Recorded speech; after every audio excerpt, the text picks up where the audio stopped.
বিএনপির সিনিয়র যুগ্ম মহাসচিব অ্যাডভোকেট রুহুল কবির রিজভী বলেছেন, পরাজিত শক্তি নিউ ইয়র্ক টাইমসে মিথ্যা তথ্য দিয়ে রিপোর্ট করিয়েছে। ফ্যাসিবাদের দোসররা হাজার হাজার কোটি অবৈধ টাকার মালিক। তাদের অবৈধ টাকা ব্যবহার করে বাংলাদেশকে কলঙ্কিত করার চেষ্টা করছে। বুধবার সকালে রাজধানীর নয়াপল্টনের কেন্দ্রীয় কার্যালয়ে গণমাধ্যমের সঙ্গে কথা বলতে গিয়ে তিনি এসব কথা বলেন।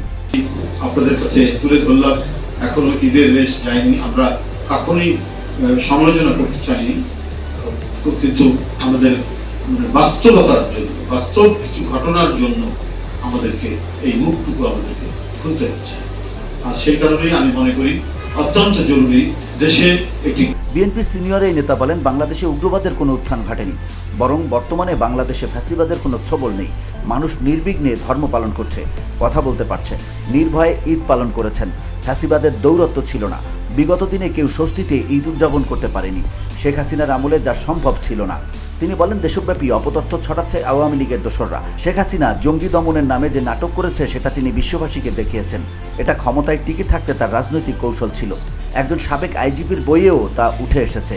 রিজভী বলেন, আওয়ামী লীগ বসে নেই, কালো টাকা খরচ করছে বাংলাদেশের ভাবমূর্তি নষ্ট করতে। আওয়ামী লীগ অবৈধ টাকা অর্জন করে বিদেশে বাংলাদেশের ভাবমূর্তি নষ্ট করছে। আওয়ামী লীগ অন্তর্ঘাতমূলক কর্মকাণ্ড করছে বলেও মন্তব্য করেন রুহুল কবির রিজভী।